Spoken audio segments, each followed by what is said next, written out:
Hello, everybody, and welcome to our patch 6.2 live developer Q&A. My name is Josh Allen, also known as Community Manager Lore, and joining me here today, none other than lead game designer Ian Hazzikostas. How's it going? Pretty good. I've been looking forward to this. Actually, been looking forward to it for a while. Awesome, yeah.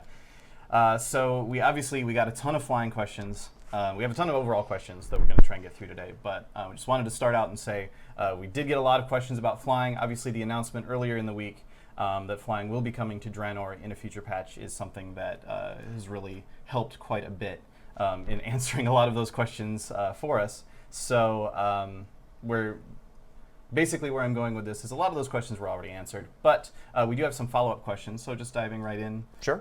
Let's get started. Yeah. A lot of questions to get to. First question from Rixna says, curious about the 6.2.x implementation of the flying meta.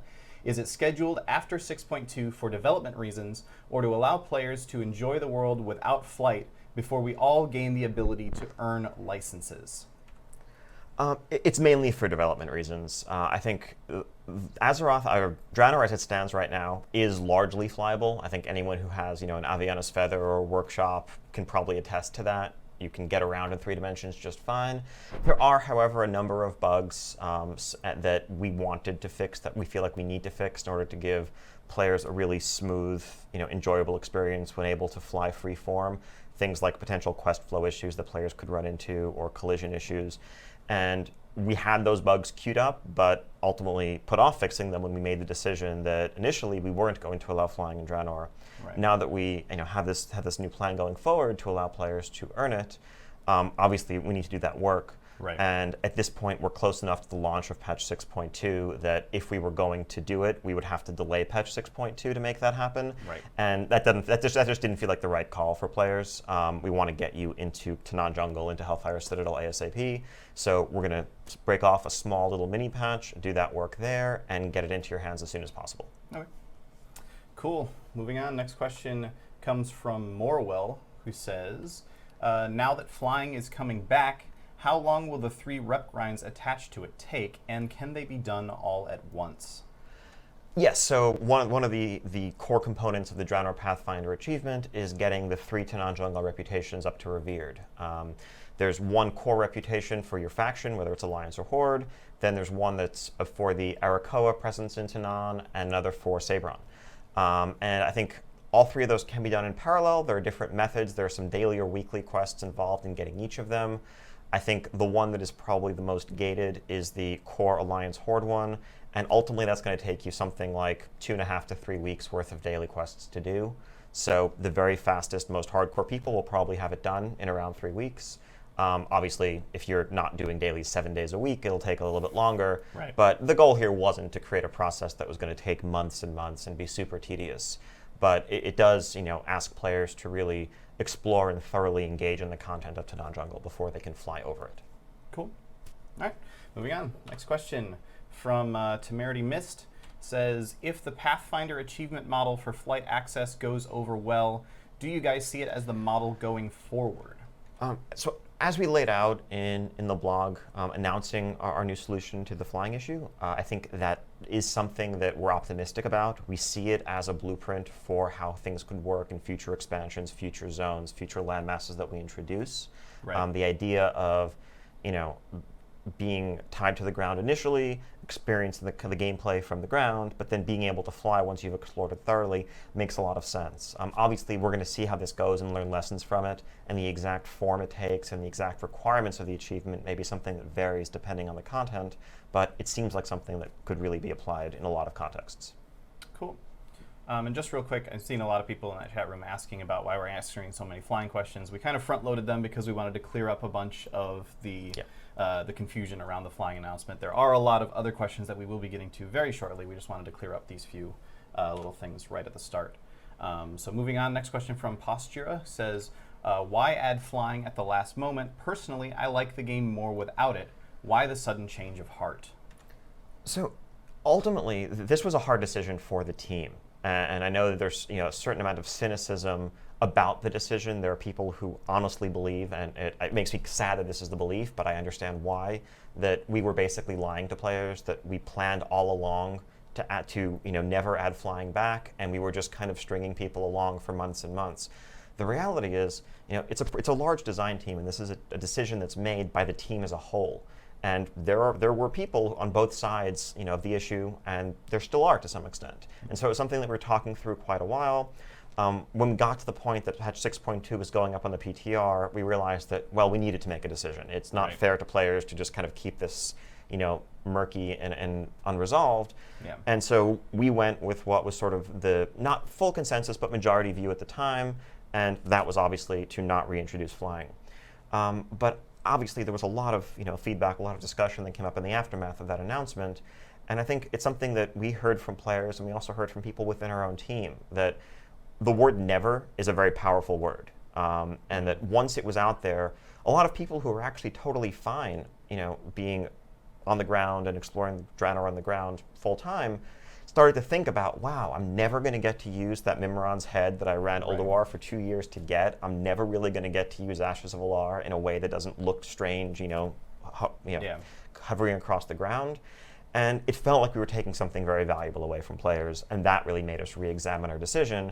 And we're really happy and satisfied with the compromise we came up with and the way it's been received. Yeah, there's definitely a very big difference between no flying in Draenor and no flying ever. Exactly. So, and also, just as a side note based on something you said just there, you sort of mentioned that we were kind of a little murky on our communications around it for a while. That's definitely something that we have recognized as an issue and are going to try to do better about. And part of it was frustrating from my perspective, just as an individual, since obviously I was involved in the interview where that news first broke, and the fact that there wasn't more communication or more immediate response isn't because we weren't listening or because we didn't care.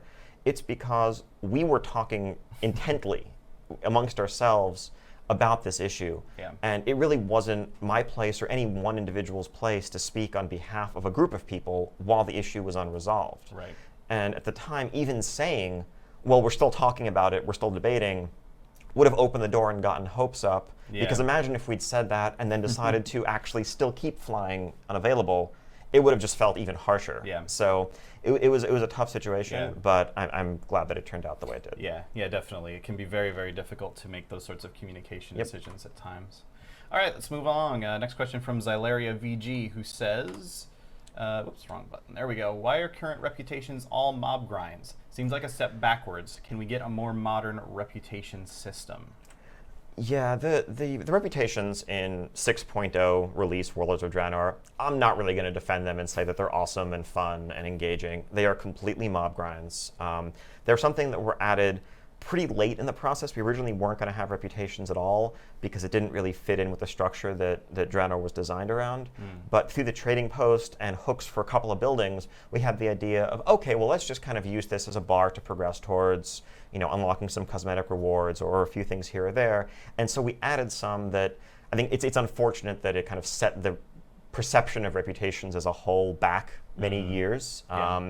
We have come a long way since the days of grinding furbolgs in in winter spring or whatnot, and I think the 6.2 reps into non-jungle do reflect a different design. The core Vol'jin, Rin faction rep, you only get it through daily quests. It's not something you can go out and grind mobs for, because we kind of know that if we just let you go out and kill mobs in a field, what that really turns into is you go to the pre-made group finder, you find a farming raid, you just sit there and mindlessly AoE for 3 hours, and then you're done. Right. And there's not a whole lot of great gameplay there. We don't really want to encourage that. I don't think anyone really wins with that kind of a system.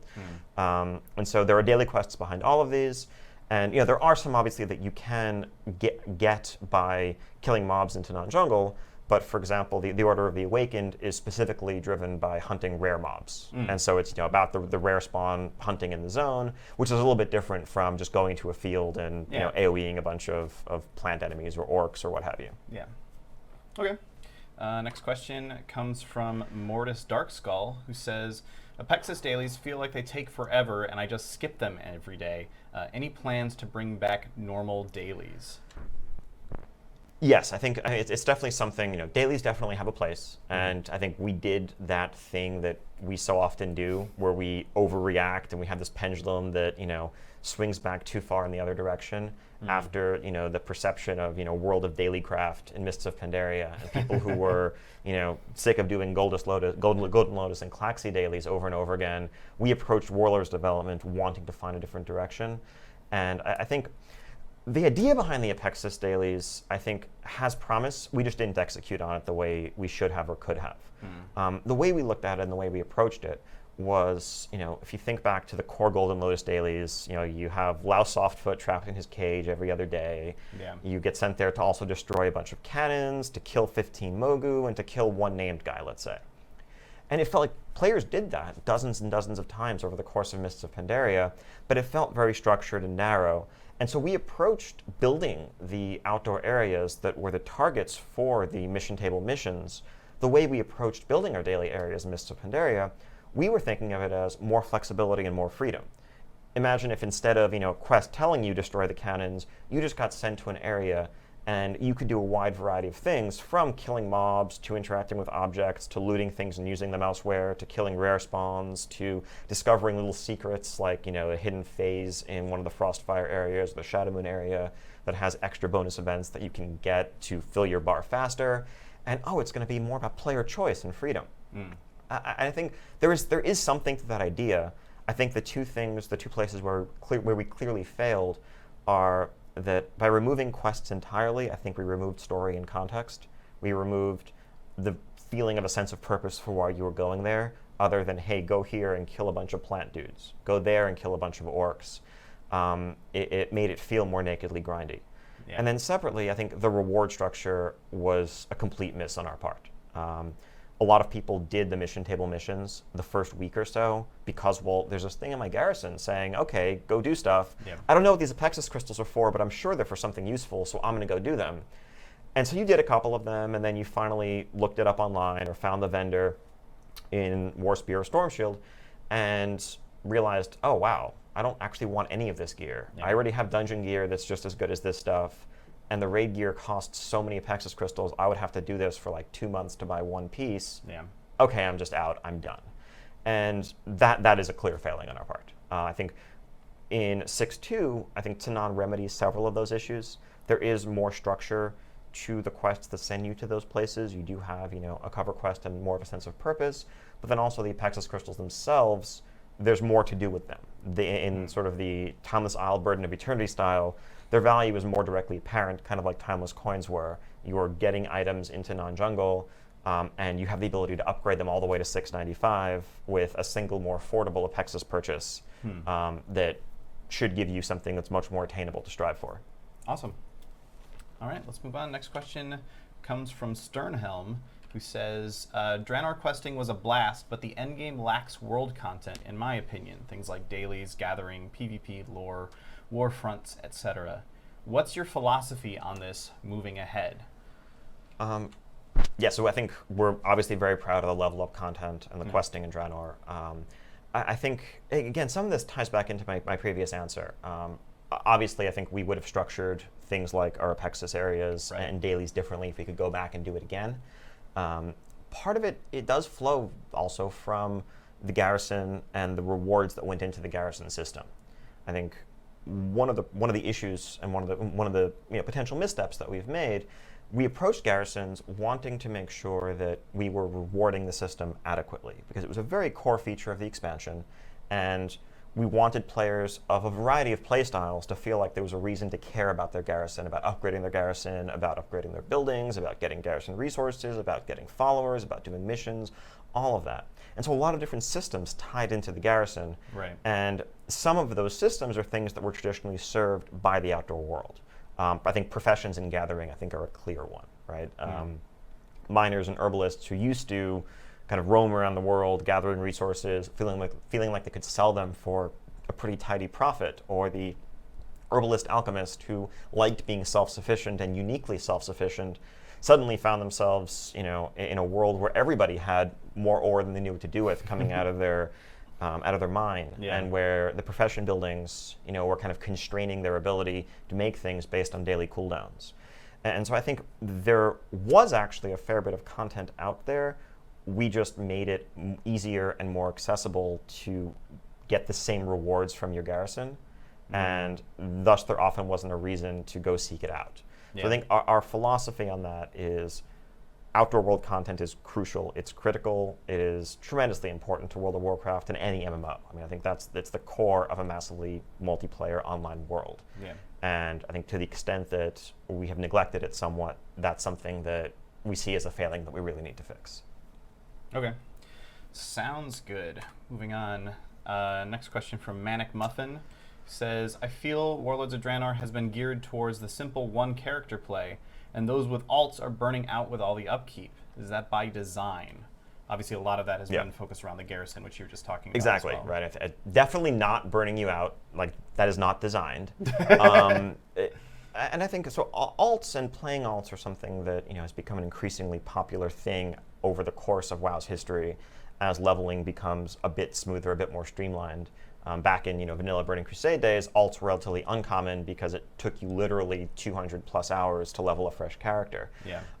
And so we recognize that tons of people there actively play multiple characters. I think where we come down on the general issue is that's awesome, but we prefer to see alts exist as to serve themselves. To have I have a healer alt because I've always wanted to heal and I play a warrior. Or I'm going to, roll this other class to PvP with and use that for arenas and BGs and gear them up and have my own progression experience playing my character. That's great. Where it becomes more concerning for us is where people feel like multiple alts should exist to serve my main character. Where, I should have 4 or 5 garrisons and maintain all of them and do all my missions and all my work orders and all of them just to earn more gold for my main or just to send resources and things over to my main. So we're looking into, in particular on the mission front in patch 6.2, looking into having some diminishing returns on an account-wide level for some of the gold-yielding missions, things like that. I know ultimately it's a nerf. I'm not really expecting people or asking you to get excited about the fact that we're potentially nerfing the amount of gold you can get from running 7 garrisons. But the flip side is that it actually alleviates some of that pressure. Yeah. We don't want to reduce the yield and how lucrative it is for one character, but it's a problem when it just scales linearly and you're getting 6 times as much from 6 times as many characters and you feel like you have to log on and do all these chores every night. That's not a great place for the game to be. Yeah.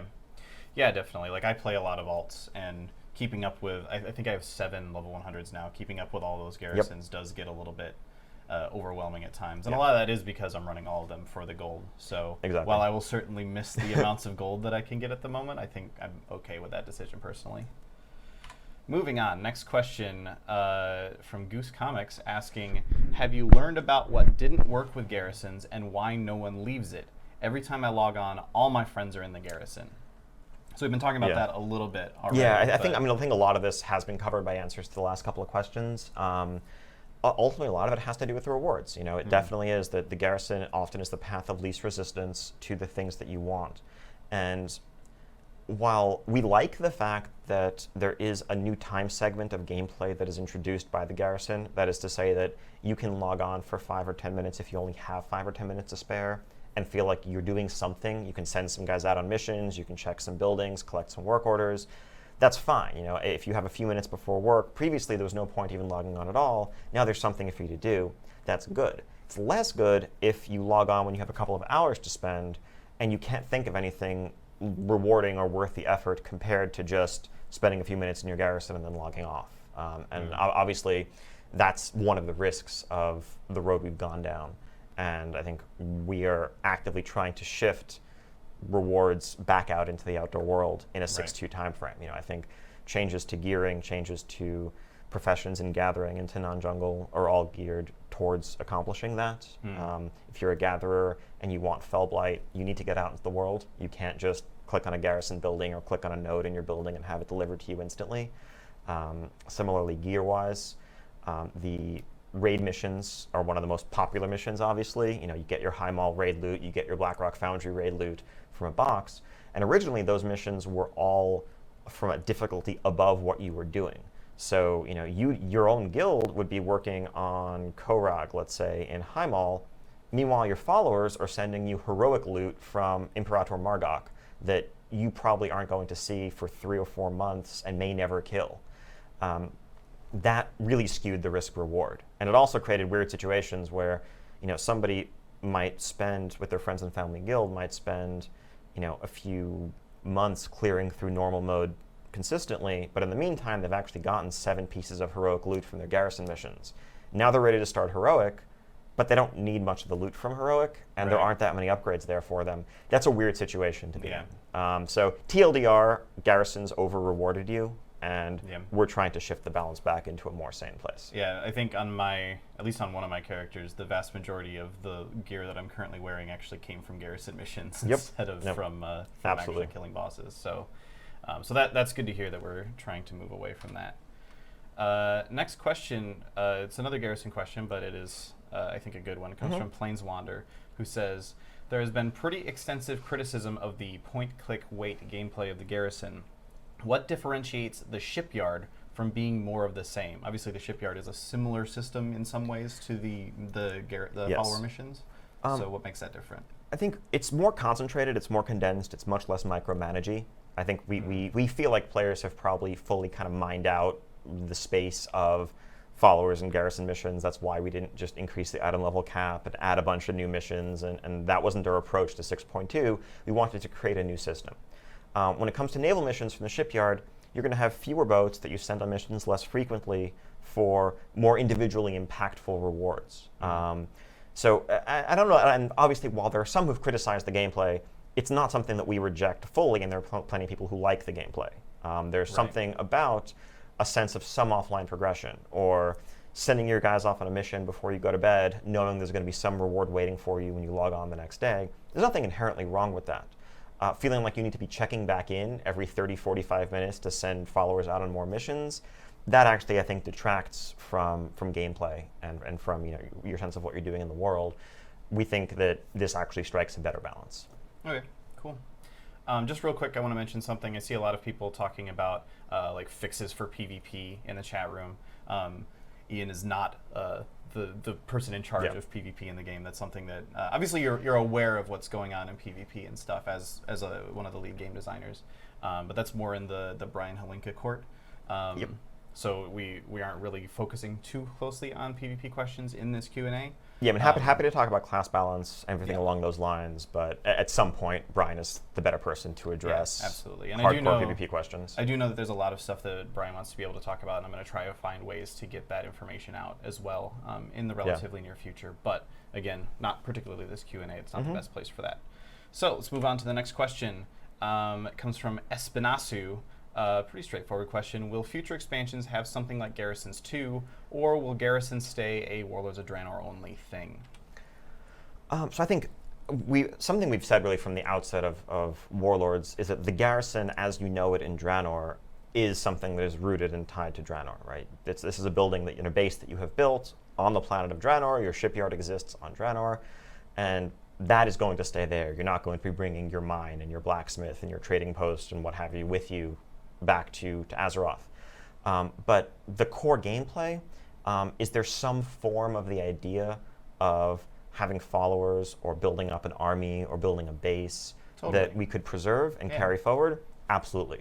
Is it likely to take the exact form that Garrisons did in Warlords? Almost certainly not.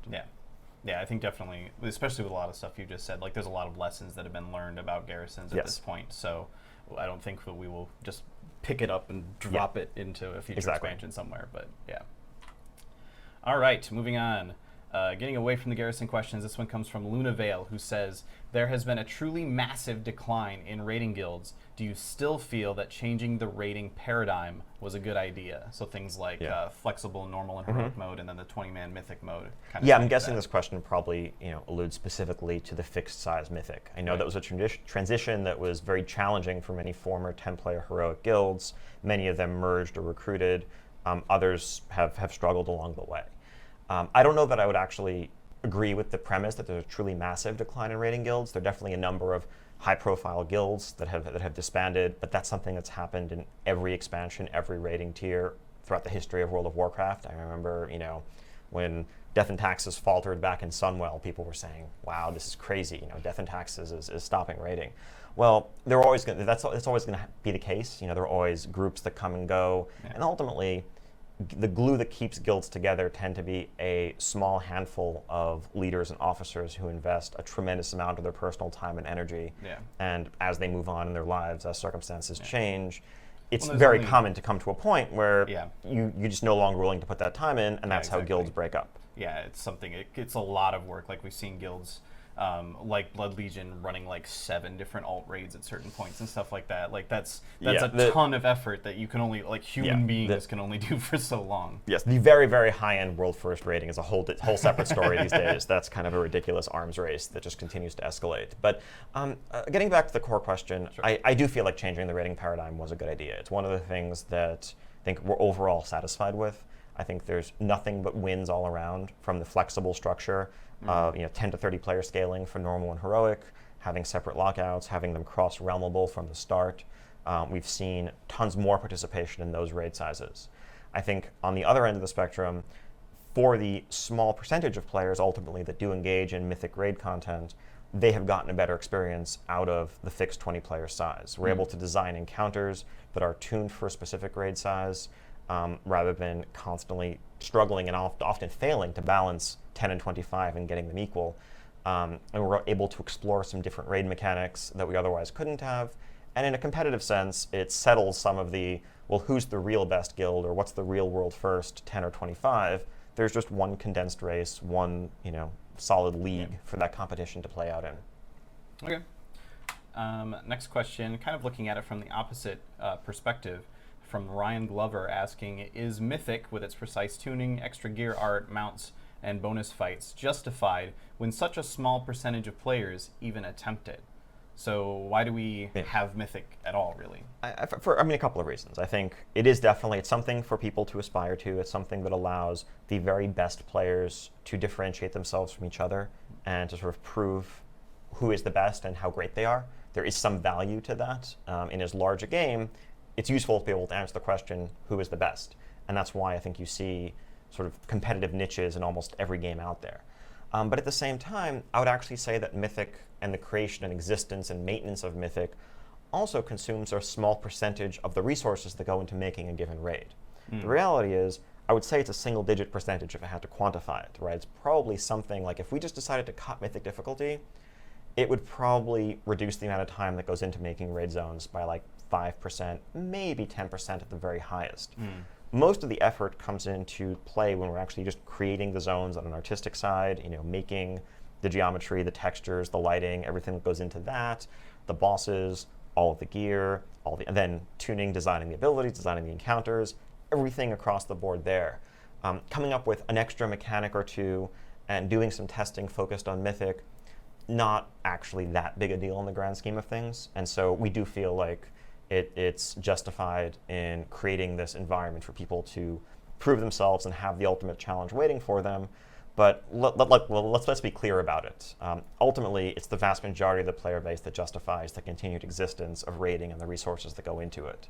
It's the people who are doing normal mode, raid finder, what have you. Right. And everyone else just kind of gets to benefit. Cool. Next question from Badadin, who says, why limit time walking to certain bonus time periods? I'm still not going to do X other event if I do not like that content, but instead I get to do the content I'm interested in less often. So, part of this is the structure of our rotating bonus events. The goal isn't necessarily to force or encourage everyone to do every type of content. If you don't do pet battles, I don't necessarily expect you to say, okay, well, there's no time walking this weekend, I guess I'm going to do pet battles. If you hate pet battles, don't do them, that's fine. Same deal for PvP or dungeons or what have you. I think the answer to that, though, really is that it focuses some of the purpose of time walking. It creates it it makes it a more condensed activity that is there to help gear up your alts, to serve as catch-up. You can get some loot from it, but it also solves the problem of how it fits in with respect to other dungeons. I think one of the core problems we've always been trying to solve as we thought about time walking internally is, how does time walking fit in alongside new dungeons, new content that we release? If time walking gives you better gear than those dungeons, or even if it gives you better gear than those dungeons, then why do those dungeons at all? Right. And is the world we want to be in where we release a new expansion, we release new dungeons, and people are going back and running Arcatraz and Shattered Halls instead of our new dungeon because it's more rewarding? Yeah. That's not ideal. If it gives you loot that's the same or worse than the other dungeons, then people are going to run the new dungeons and look at time walking and say, what's the point? By having it available in a limited window, we can say, actually, no, it's going to give loot that's better than the regular dungeons of the current expansion. It's a bonus activity. But it also reflects the fact that, honestly, this content, it's great for a nostalgia trip. It's great to go see, for the first time in a few years, or maybe you've never seen them at the appropriate level in a group. You've only seen them solo or never at all. And it's good to kind of do that every now and then, but it actually doesn't really hold up as well as the content that we make these days as something that you would want to run 7 days a week, 4 weeks a month. So, confining it there, I think gets the best of both worlds in terms of the gameplay that we want. It allows the reward to be more meaningful without spilling over and clashing with other things. Okay. Next question from Clatterbro, asking, Dungeons and Warlords of Draenor went obsolete pretty quickly. Are there plans to tackle this issue going forward so content doesn't go to waste?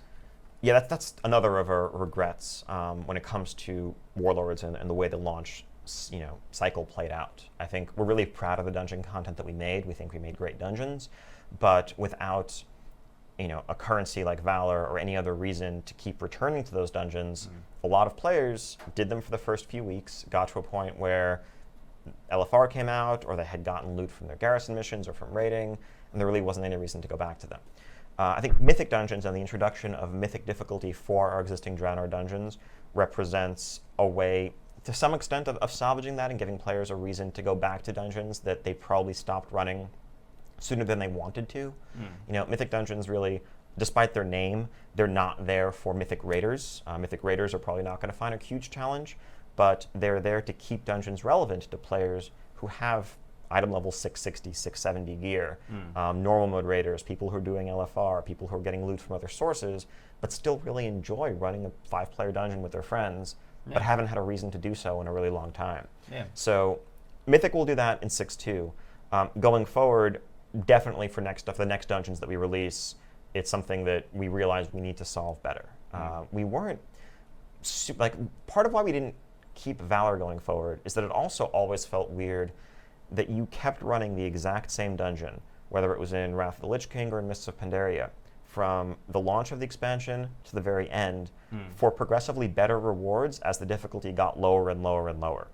Because the Valor points that you were getting were buying you better gear or being used to upgrade better gear, and the dungeons were somewhat challenging, relevant in 5.0, pretty easy by 5.2 when you had Throne of Thunder gear. And then when you were running them in 5.4, it was just a joke where you would AoE down an entire wing of them at a time. And at that point, we felt like they kind of overstayed their welcome. So I think the trick for us is to find, we'd rather find an approach where the difficulty of the dungeon can scale somehow. And that's the kind of thing we're thinking about in the future, so that it feels like you're doing relevant content and not just stomping easier and easier stuff. Because I don't think that's what people probably enjoy most about dungeons. You want to feel like, even if it's not super hard, like what you're doing matters. Right, yeah. Totally. So that sounds super interesting. Here's a question from Hunter MG96. Says, so no new dungeons, but rehash time walking dungeons and adventure journal to highlight old content. Is that the plan going forward? So sort of asking the question of why time walking instead of just adding some new dungeons. We don't see it as instead of. I think that's really what it boils down to. I agree, right? It would be a terrible value proposition for players if we said, okay, we're not going to add new dungeons. Instead, we're just going to send you back to old stuff. Right. But that's not a reason to not add new features like time walking or the adventure journal, because they're not in direct competition. Right. Time walking is a feature that we've wanted to do for a while, and that really the majority of the work rested on our programmers, our engineering team, to create the tech that allows players to scale down and the rewards to scale up, and that's the nature of the content. Similarly, the Adventure Journal, totally different audience, right? The point of that, it's not content, it's a guide. It's a tool to help players who are returning or maybe aren't sure what to do as they're leveling, figure out, what content is out there for me, what should I do right now? That's something that becomes increasingly relevant as we release new patches. It's something we started thinking about actually back in Mists of Pandaria in patch 5.1, 5.2 or so. We would see in patch 5.2, Isle of Thunder was out, but a new player would hit level 90, and immediately they had a whole bunch of quests telling them to go do Golden Lotus, go do Klaxi. And it wasn't clear, unless you had a friend to tell you, actually, you shouldn't do any of that right now. You should just go to Timeless Isle where epics rain from the sky, or you're wasting your time. That just wasn't at all clear in the game, and so we wanted to make it more clear in the game. That's what the Adventure Journal serves, and that feature was produced in collaboration between a couple of designers and mostly the UI team and UI work. The people who would have been making new dungeons were focused on making Hellfire Citadel Raid, and that's kind of the art side of the pipeline. We always want to make new content. We always want to do as much as possible, but when it comes to what's going to go into each patch, it's just a matter of figuring out, who's going to do what, and at some point we have to just draw a line in the sand and say we need to get the patch into players' hands rather than try to put more content in it but delay it further. Is that why there weren't new dungeons in 6.2? I think, again, it's just a matter of art resources and what we're going to prioritize. And the 13 boss Hellfire Citadel raid won out this time. Yeah. So just to get back to something you were saying a second ago, just to maybe clarify a little bit, because I saw a lot of people asking questions about it in chat. It wasn't a factor of instead of making time walking, we're going to do 6.2 dungeons or something like that. There just weren't going to be dungeons in 6.2. Yes, exactly. And time walking is something that we've wanted to do. We've probably talked about it for 3 or 4 years now. It's the words come up at BlizzCon and interviews here or there, and we finally had enough of the pieces in place from other systems that we could say, actually, this isn't going to take a whole lot of extra work to get into the patch. Let's do it now, because it's better to have it than not to have it, and that's just a win for players. Okay. Next question. I think you talked about this a little bit before, but it's from SharonCole92, who says, what place do you see Timewalker Dungeons as having when even LFR and Honor Gear is far better and easier to grab? I think ultimately, as I mentioned earlier, we see Timewalker Weekend is a great time to quickly gear up your alt. It's not LFR gear, is pretty comparable to what time walking is going to give you, particularly if you get Warforged items out of time walking. But you can chain run those dungeons, whereas LFR is a one-time weekly lockout. Right. And Honor Gear is obviously an option, but a lot of people aren't necessarily looking to go into PvP. If you are, then feel free, right? Honor Gear is a great alternative. But it's, sort of Altapalooza is the idea when Time Walking Weekend is in effect. But then there's also the bonus weekly quest associated with that event that gives you an extra bonus roll that you can use on your raid loot for completing a few Time Walker dungeons. And that's the thing that should make basically every player, regardless of gear level, who cares about an extra bonus roll, feel like they should at least check out the system. And because Time Walking scales you down and scales your items down, regardless of whether you're wearing 650, 690, or 720 gear, when you go into a Time Walker dungeon, you're going to have a roughly comparable experience. Yeah, and certainly there's a lot of people that, maybe not the people who are currently watching this live Q&A, but the sort of people who don't even do LFR and don't want to do PvP, and they would rather just stick to the smaller 5-man content. Time Walking is going to be great for that. Exactly. More choices, I think, never hurt. Yeah, totally. Next question from Mortis Darkskull, getting straight into the point. Yep. Why are you guys nerfing Demonology Warlocks to the ground? Because we'd rather you didn't play Demonology. So let me elaborate on that. So we're not actually terrible at math. We weren't just, intending to nerf them a little bit, and we are really bad at numbers and overshot the mark a lot. We have some concerns with how Demonology plays as a spec mechanically, in terms of the amount of debuff juggling that goes into it and what's required to play the spec properly and well. It's not super intuitive. You often need a number of UI mods to help you do it well. If you go look at a guide like Icy Veins, it's an incredibly complicated priority hierarchy. And that's great, but what we saw, because Demonology was the best all-around spec performance-wise, over the course of the expansion, we saw Warlocks who really preferred to play Affliction or Destro, gravitating towards Demonology. In the first weeks of Highmaul, you saw plenty of Affliction locks, plenty of Demo locks, plenty of Destro locks. And looking at stats month after month, we've seen that pie increasingly gravitating towards basically all Demonology Warlocks at the highest levels. And we weren't happy with that spec in particular being what players felt like they were forced to play. And then a lot of people, it was a trap where, it's a complicated spec to play, probably the most complex of the 3 Warlock specs, but they would see and read, oh, this is the best spec, and, go look up how to do it correctly. If they went to Icy Veins, it was a wall of text. If they went to a site like Noxic, they were probably being misled and getting misinformation from that, and that could just lead them completely astray. We have plans to pretty significantly overhaul Demonology Warlock as a spec going forward. That's not happening in a 6.2 scope because we don't want to make that massive type of change in a patch. Demo is still viable. It's probably not the best spec. I would probably not expect to see tons of them in Method's raid or Paragon's raid or what have you. And Affliction and Destro are doing great. We've seen Warlocks putting up great parses, getting great numbers on PTR. Warlocks as a whole are in a good place. For those of you who love Demo and it's your favorite spec, I apologize. Like, it's viable, but it is not the best. There is certainly an ebb and flow. Specs have taken turns being the best, being the worst over time. For now, it's Demonology's turn to be the worst Warlock spec. Yeah. Sorry. Well, and certainly we've gotten a lot of feedback, even from hardcore Demonology Warlocks, that are just kind of upset with how the spec has been playing at the moment. Yeah. So it's more of just we agree this spec is not the best that it could be at the moment. We would rather not have it also be the best spec numeric. Exactly, and it's not a matter of us saying like, oh, we don't like this. If you're playing it, we don't want you to play it. We're trying to dictate how you're having fun or not. But the fact that we saw people who preferred to play Affliction and Destro gravitating overwhelmingly towards this spec made us feel like it was a problem. Right. All right.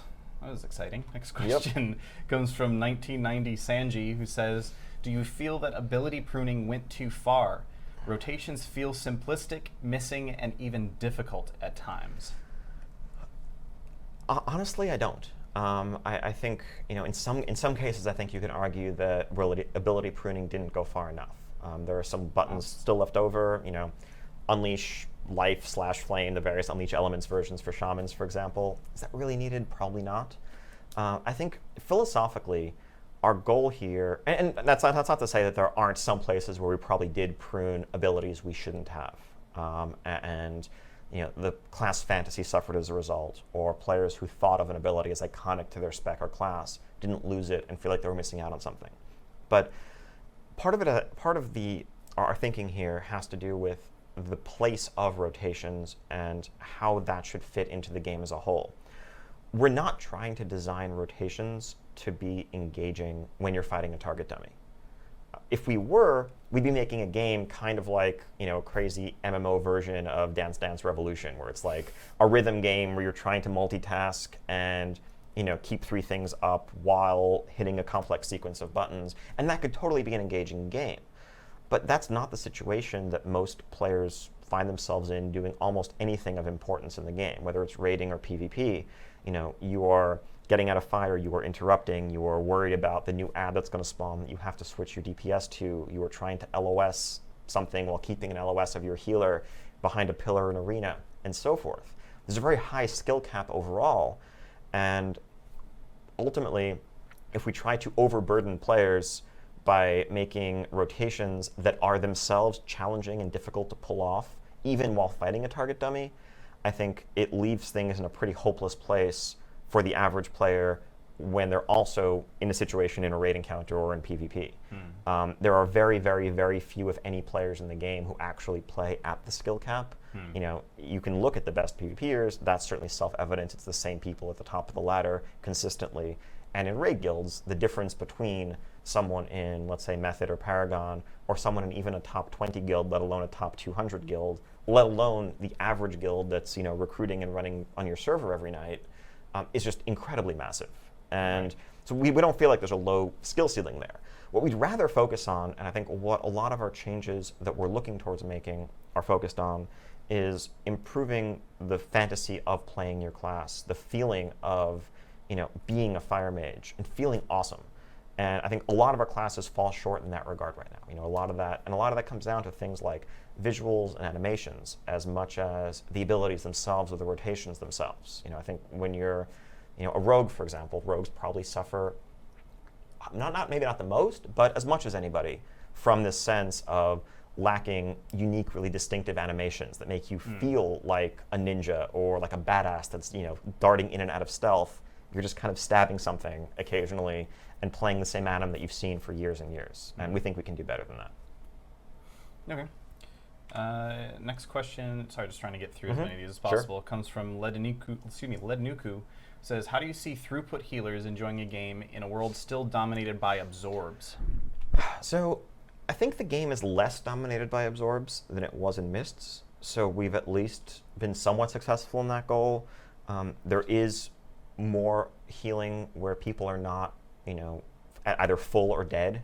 And in that world, absorbs are completely dominant, and that's kind of the world we were coming from. I think the problem is that Disc Priests and the niche of absorb-centric healing is probably one that we need to scale back going forward. That's not something that's changing in 6.2, but the reality is that if you have any raid comp, basically, any number of healers, you probably should have one Disc Priest plus something else.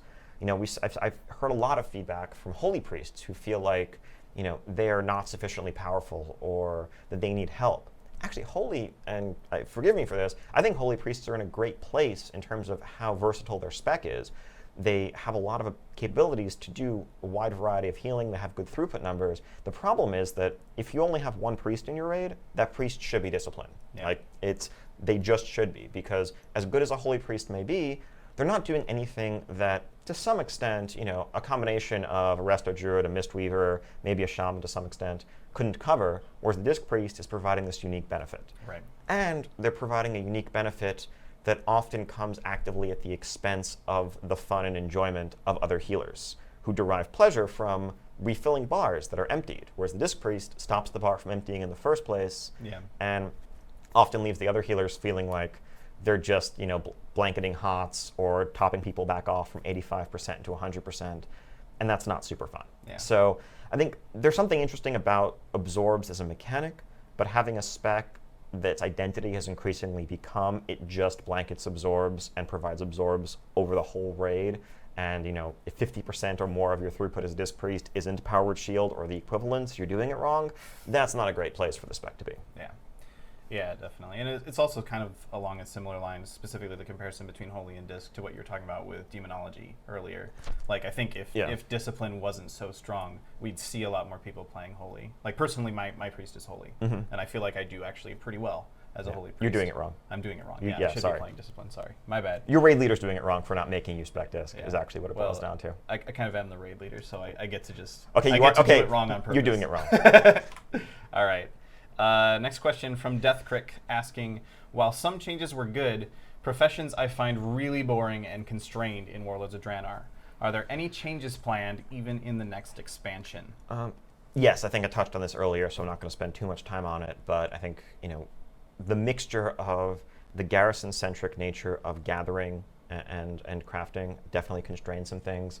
And then the fact that you needed daily cooldowns or time-limited cooldowns driven primarily by work orders through your buildings constrained them even further, and got away from the sense of being a craftsperson that's actually making a sword or making a leather hauberk, and more just, okay, I'm collecting my stack of daily cooldown mats, and that's what's going to determine what and when I can make things. And so in 6.2, we are massively increasing the yield of people's personal cooldowns to make the materials that you create with your personal cooldown more impactful relative to what you're getting from your garrison building.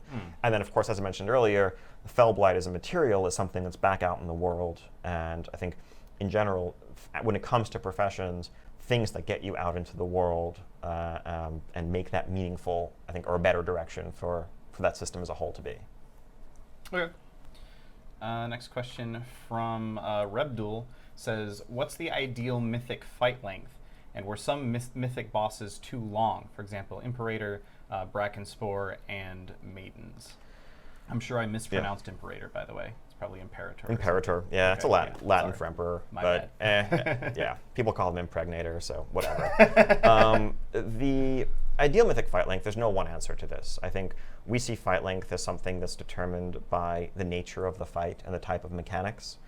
If it's a fight that has the same mechanics by and large from start to finish, it probably shouldn't be much longer than 5 or 6 minutes, unless it's specifically set up as an endurance fight that's going to ramp as you go.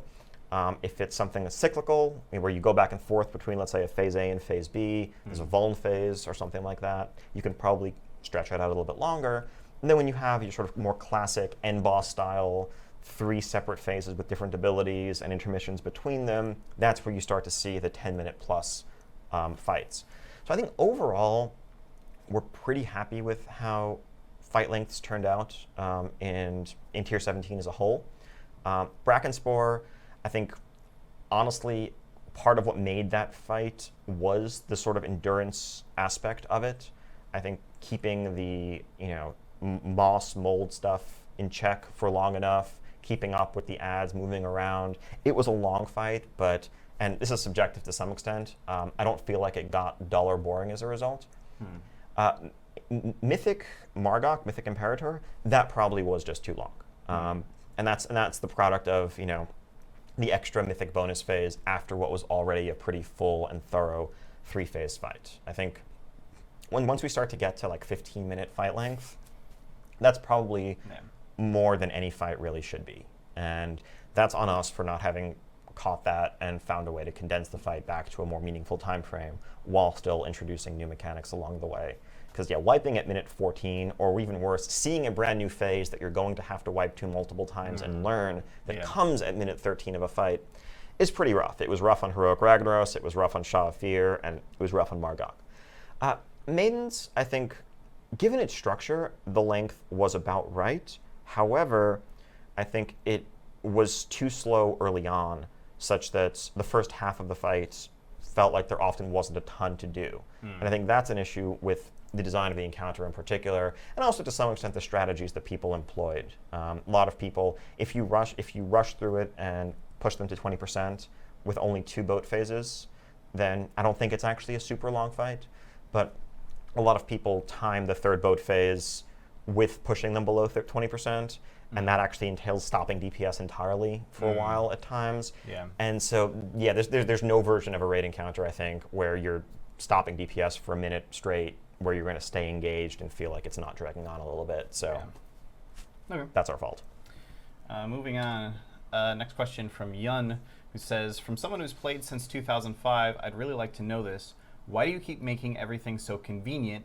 And also, do you feel the game is becoming too convenient? That's a tricky question to, I guess, wrap my head around. I mean, I think ultimately we don't want inconvenience and nuisance to be the things that stop you from doing something. If you look at something like, but at the same time, we also have to be mindful of the downsides of convenience, which we are.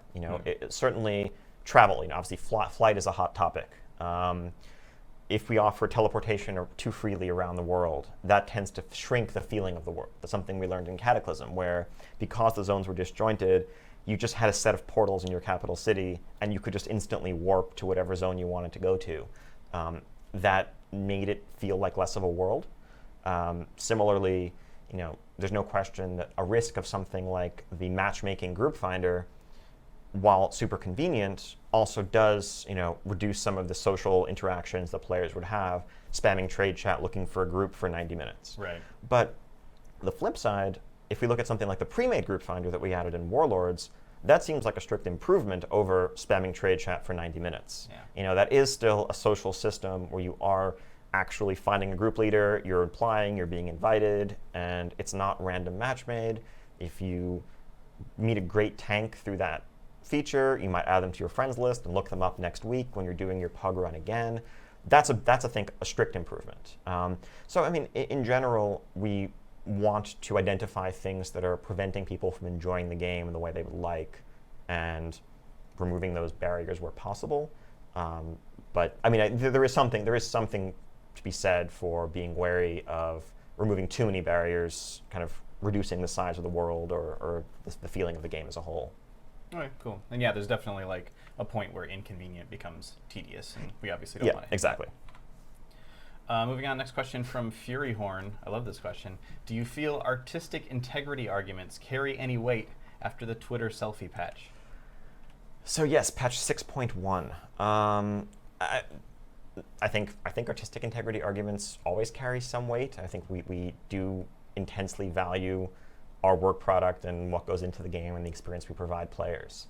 So let me use this as a little digression to explain the so-called Twitter selfie patch. Twitter integration is, again, I kind of, the way I alluded to earlier in the context of something like time walking that was the product of a few programmers' work. Twitter integration isn't something that was in any way coming away from the creation of outdoor content.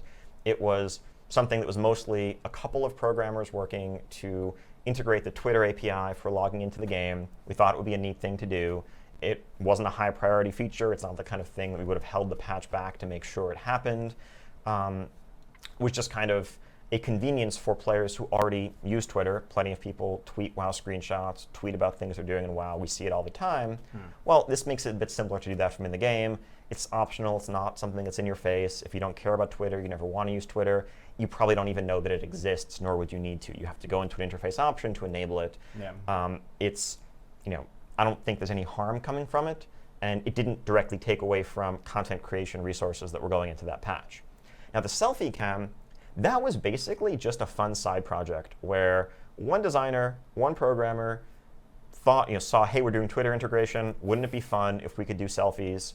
And they both came in for a couple of weekends kind of as a side project for fun and made it happen because they thought it would be a cool toy. Right. And at the end of the day, there is actually artistic integrity in that. I think there is creativity and initiative and passion.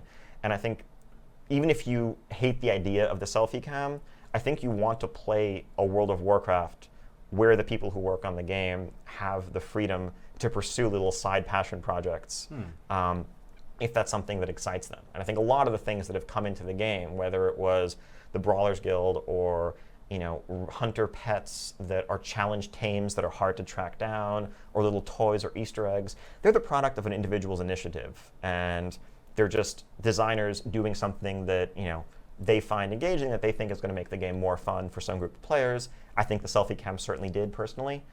Again, we're not seriously saying, nor should we be, okay, you don't get new content, you don't get new quests, you don't get a new dungeon, but look at this selfie cam, isn't it sweet? Of course not. Right. That would be silly. Honestly, 6.1 as a patch was extremely light on content. And I think it probably almost would have been better served if we'd called it 6.0.5 or something like that in terms of the expectations that were created. We were just coming off the heels of launching an expansion, and spanning that gap was also the holiday break where, after a long grind to get Warlords done, most of us do take vacations for at least a couple of weeks in the second half of December. And there wasn't a lot of time to, make a whole lot of new content there, but we wanted to get a bug fix patch out, some general quality of life improvements. We improved some things about Garrison UI. We improved some rewards, added a bit more structure. But there's a reason why the patch didn't have a formal name like, right. Landfall or Siege of Orgrimmar. And that's because it wasn't advancing the story tremendously. It was just a small set of updates. And I apologize to the extent that, we misled people or people felt misled about the intended scope of the patch. We knew it wasn't. It's not a patch like 6.2 that has an outdoor zone and a raid and a bunch of other features. Right. Okay. We are starting to run out of time, but we can try to get through a couple other questions. This one comes from Kamikardzi, who says, why are Tier 18 PvE and PvP gear sets recolors of each other? Doesn't really help player identity. So I think this is something where if we look back to how it worked in Mists of Pandaria, the only thing that differentiated players in terms of skill or accomplishment was color. If you saw somebody with a set of armor, you needed to know, oh, is it the red color? That means that they're a mythic or a heroic raider and they're killing the hardest bosses in the game. Or if it's blue, I guess that means that they're just in a regular raiding guild and they're good but not the very best. And it wasn't really reasonable to expect people to have color as the signifier of that. And so we wanted to move from a world where there was one set of armor for PvE and one set of armor for PvP, and then different colors are what we use to distinguish LFR from normal from heroic, to a world where there's one set of armor for sort of average accomplishment, and then a different set that is sort of an uber version of that for extreme accomplishment. And then Right. color differentiates the activity type. Yeah. And so the reds and the blacks and sort of some of the more sinister tones are what's present on the PvP gear. This is the system that we had in place back in Burning Crusade. Remember Season 2 gear was basically recolors of, Black Temple raid gear, but that read very well. When you saw someone with that gear, you knew that they had achieved a certain rating to earn it, or that they had killed a certain challenging raid boss to earn it. And the look is something that is more apparent and reads better than just the color variation. Yeah, and I think it's an important sort of point to drive home there. Yeah. Is that there's still 2 sets of gear that have been made. It's just that instead of it being the PvE and the PvP set, it's the normal set and the awesome set. Yeah, we sliced it horizontally instead of vertically, if that makes any sense, right? In terms of the separation of PvE versus PvP, and then tiers of skill. Okay. If we have time for a couple more questions. Definitely, yeah. Okay. Ferrometa asks, why are there no agility weapons that drop off Archimond? All the agility classes don't get 735 weapons. So, okay, yes, itemization and itemization progression throughout Hellfire Citadel. To nitpick a little bit, the reality is the vast majority of players in the game aren't going to get 735 weapons, because most people aren't going to kill Mythic Archimond. But I realize that's not an actual satisfactory answer to your question. So, a couple things about our goals here. We've realized, looking at how raid loot worked out in Highmaul in Blackrock Foundry, that with a single flat item level for the entire zone, but bosses that increase in difficulty as you go deeper into the zone, as we always have, what players experience is actually their kills later in the zone become progressively less and less rewarding in relative terms. Set pieces and maybe a couple of trinkets notwithstanding. A guild that finally kills Blast Furnace on Heroic after 2.5 months in Foundry will very often disenchant everything that drops from the boss except for the set tokens, because they have 685 gear of other types in almost every slot after 10 plus weeks clearing the rest of the zone. Similarly, we saw plenty of guilds skip end bosses entirely. Many people would go 6 of 7 Highmaul in normal, and rather than kill Margok for yet another 655 that they already had, they could jump right into Heroic and get 670s. And that felt off, right? We want risk and reward to be somewhat commensurate. And so that led to the idea of items simply getting stronger as you go deeper and deeper into the zone. That's why that works that way. Now, the other question is, well, if you're going to have a tier of gear, you should have complete itemization in all the important slots in that tier. 2 answers to that. I think, first off, I think it would make the itemization overall less interesting if we felt forced to say, okay, there needs to be complete coverage of every weapon slot on Archimond. There also needs to be complete coverage of every weapon slot on Manaroth and the couple of bosses preceding it. Otherwise, you don't get access to the 730 or what have you. But the other thing, I think, more accurately, is talking about and seeing this as a continuous progression through a tier and through a series of difficulties. Most guilds that are going to kill, let's say, normal Archimond are going to then move on to Heroic Hellfire Citadel, where they have access to the first 3 or 4 bosses that also drop the exact same loot as normal Archimond. Another way of viewing this, for, let's say, the Mythic Guild, that the agility user who feels like they don't have a best-in-slot weapon appropriate for them off of Archimond, is, well, when your guild is working on Archimond, you're going to have a 730 that you're using, but someone else may not have a 730 at all and actually will be less advantaged in Archimond. Yeah. So I think in reality, the people who are harmed by this are people who are sort of, if you finish the entire expansion, the entire tier in this case, and you have 735 gear from Mythic Archimond, Archimond is on farm, then it's just about maximizing your parses every week and seeing how high you can rank. But there's a reason why sites actually compare people by spec. So if that's what you're concerned with, you're going to be competing with people against people with the same items and access to the same items. Overall, though, the goal here is for guilds to get better and better gear as they progress through the zone, and we think this achieves that. Okay. Yeah, and so it's almost like maybe as an agility class, you don't get necessarily that 735 weapon off of Mythic Archimond, but going into progression on Mythic Archimond, you might have a better weapon than your caster friend or something like that. Exactly. Okay. Well, that is all the time that we had set aside for today. There were obviously a lot of questions that we didn't get to, so I'm going to try and see what other answers we can get out for on sure. those through like the forums or wherever in the future. But thank you so much for coming here on a Saturday and hanging out with us and answering all these questions. Was there Pleasure as always. Was there anything that you wanted to bring up that we didn't get to? No, I think we covered most of it. So yeah, most of the big hits anyway. Okay. Cool. But yeah, I'll take a look at other submitted questions and see if I can get some posts up on the forums or cool. Awesome. Something like that. Well, thank you very much. And thank you very much for that as well. And thanks everybody for hanging out. We are going to go ahead. I know that Wowhead is doing a sort of like post discussion on what we were able to talk about here in the Q&A today. So we're going to be hosting them here on Twitch TV/Wow. If you'd like to check that out, just hang out, and that will be popping up here in just a moment. But again, thank you so much. Sounds great. Thanks everybody for hanging out, and we will see you guys later.